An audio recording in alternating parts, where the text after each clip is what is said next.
संस्कृत और संस्कृति मानव जीवन में क्या प्रभाव पड़ता है, आइए जानते हैं संस्कृत महाविद्यालय कालपी के पूर्व प्राचार्य डॉक्टर शिव शंकर शुक्ल से।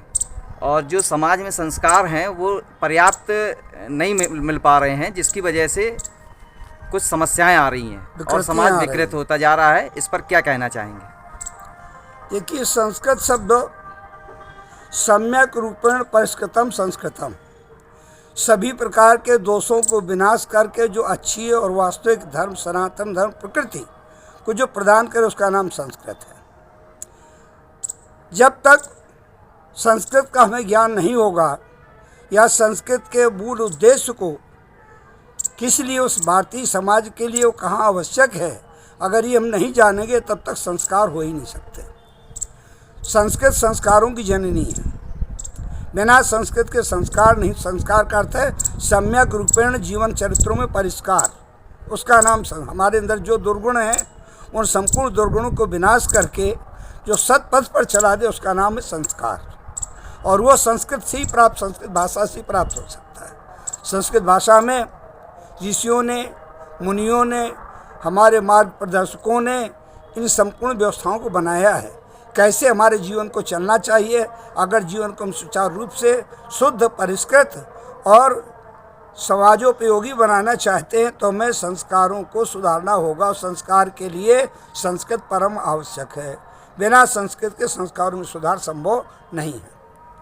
संस्कृत विद्यालयों की रूपरेखा इसीलिए बनाए गए थे, इसका मूल उद्देश्य भी यही था, स्वयं मनुष्य अपने जीवन को, समाज को और देश को सुचारू रूप से चला सके। इसलिए संस्कृत भाषा की उपयोगिता थी, इसी में उपयोगिता थी। संस्कृत के बिना हमारी भारतीय संस्कृत का उद्घोष सर्वे भवन्तु सुखिनः, सर्वे सन्तु निरामयाः, सर्वे भद्राणि पश्यन्तु मा कश्चित् दुर्भाग् भवेत्। सभी लोग सुखी हों, कोई सब निरोग हों।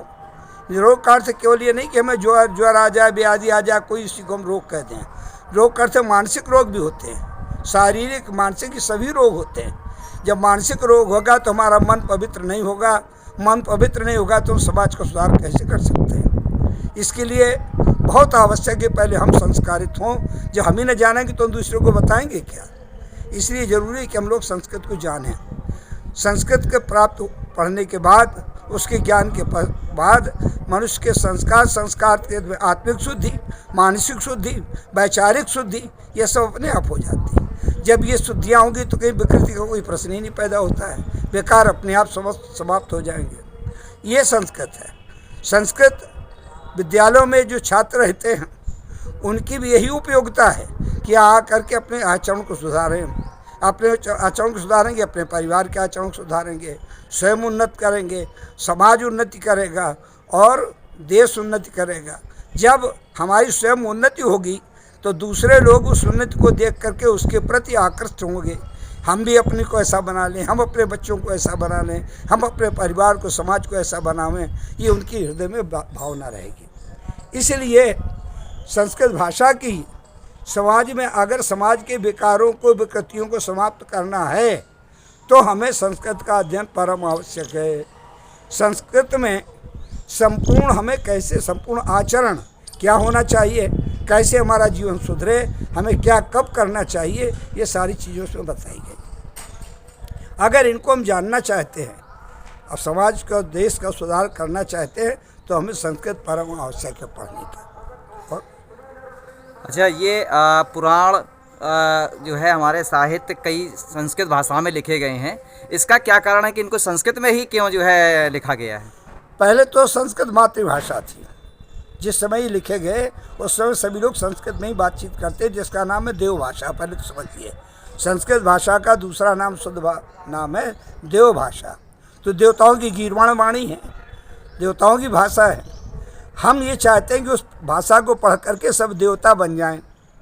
देवता बन जाए, देवता का अर्थ क्या है? मनुष्य ही देवता होता है, कोई और कुछ नहीं है। अपने कर्म के, सत्कर्म के द्वारा हम देवत्व प्राप्त करते हैं। देवत्व, जब देवता बनेंगे तो हम सब अच्छा क्या है, बुरा क्या है, ये सब जानेंगे। जब ये जानेंगे तो हम दूसरे के कल्याण की कामना करेंगे। इसलिए संस्कृत का उसमें परम उपयोगिता है। अगर देवत्व हमें प्राप्त करना है तो उसके लिए हमें संस्कृत का ज्ञान करना होगा। रही बात जो आप कहते हैं हमारे यहाँ 4 वेद ऋषियों ने बनाए। इसके बाद पहले एक वेद का नाम, फिर उसके बाद विभाजन किया गया तो 1 के 4 हो गए। उन चारों वेदों को, चूँकि उसमें भाषा संस्कृत ही थी, हमारी बोलचाल की भाषा थी, तो ये सोचा गया कि जो जन सामान्य की भाषा संस्कृत, फिर किसी भी भाषा में किसी भी समाज में विकार आते हैं, एक स्वाभाविक प्रक्रिया है। जब उन लोगों को संस्कृत परिष्कृत न हो रोक करके दोषों से युक्त हो गई, बिगड़ने लगी, तो उसको संभालने के लिए कि कैसे सामान्य भाषा हमारे यहाँ, ये जो आपके यहाँ सब देव भाषा है हमारी, वो है हिंदी। तो हिंदी का ज्ञान कैसे हो, या जो इसके बाद अन्य भाषाएं प्राकृत वगैरह ये सब उससे परिवर्तित होकर के बनी, तो उसको कैसे जाने, इसके लिए हमारे और वेद का पठन हर एक की क्षमता के बाहर है। जो पहले विद्वान थे वही लोग जानते थे, उतना ज्ञान नहीं रहा, ज्ञान की कमी आ गई जब धीरे धीरे। तो ऋषियों ने, हमारे यहाँ वेद व्यास जी का इसमें परम श्रेष्ठ नाम है, उन्होंने वेद के 4 विभाग किए और इसके बाद उनको संहिताओं के रूप में, उपनिषदों के रूप में उपनिषद साहित्य चला। वो सब वेदों का स्वरूप ही है और कुछ नहीं है।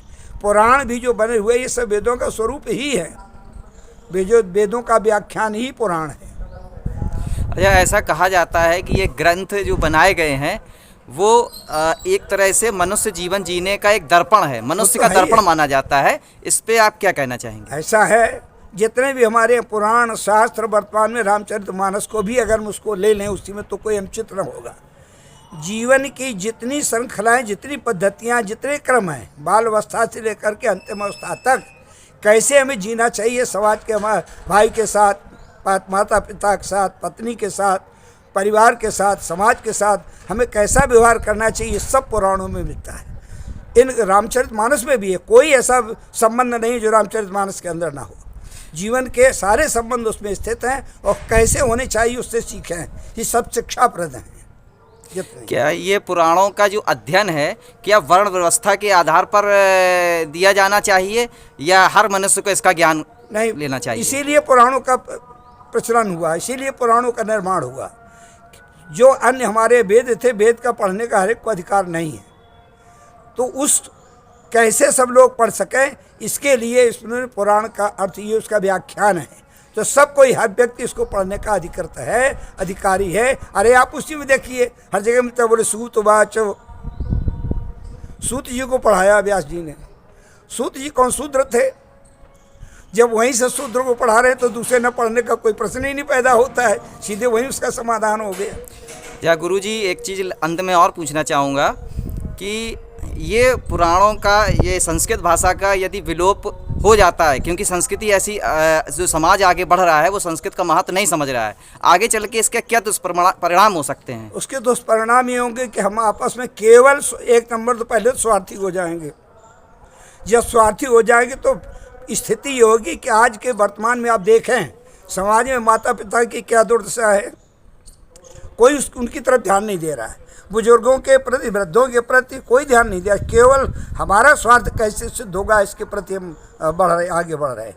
परिणाम ये होगा कि समाज पूरा विकृत हो जाएगा, फिर ये दास्ता को स्वीकार करेगा, इसमें कहीं कोई दो राह नहीं है। निश्चित है, अगर हम संस्कृत को भूल जाएंगे, संस्कारों को भूल जाएंगे, तो हमारा समाज पूर्ण रूप में विकृत होगा, थोड़ा नहीं, पूर्ण विकृत हो जाएगी, जिसका कुछ नहीं बचेगा। अच्छा, जैसे आप संस्कृत महाविद्यालय के पूर्व प्राचार्य भी हैं और आपकी ये जिम्मेदारी भी बनती है समाज के लिए, तो क्या संदेश देना चाहेंगे कि आगे समाज कैसे चले और उसके बारे में क्या कहना चाहेंगे? हमारा तो आज भी बेटा एक नियम है और हमारी उद्घोषणा भी है कि वस्तुतः हम चाहते हैं कि समाज व्यवस्थित रहे, संस्कारित रहे, अपने परिवार को, अपने समाज के संबंधों को देखें। हमारे पारिवारिक संबंध क्या होना चाहिए, पति के साथ, पिता के साथ, माता के साथ, पड़ोसी के साथ, अन्य जातियों के साथ भी हमारे संबंध कैसे हों और कैसे उनका कल्याण हो। इसके लिए अगर कोई आज भी इच्छा करता है कि हमें पढ़ना है, तो निःशुल्क बिना किसी व्यवस्था के हमारे हम उनको बुलाते हैं, आइए पढ़िए, समझिए। बराबर हमारा रहा है, 13 वर्ष हो गए हमें सेवानिवृत्त हुए, बराबर हमारी व्यवस्था रही। अगर कोई आया है तो हमने उसको पढ़ाया है, ये भी नहीं चाहिए तो हम कुछ इसके बदले में दे दो, पारिश्रमिक भी नहीं चाहिए। हमारा ये धर्म है जिसको हम जानते हैं, जिसके द्वारा हमें ये पद प्राप्त हुआ, स्थान प्राप्त हुआ, सम्मान प्राप्त हुआ, तो उसके प्रति हमारी ये धर्म है, हमारे कर्तव्य है कि उसके प्रति हम सदा ऋणी रहें, उसके लिए प्रयास करें।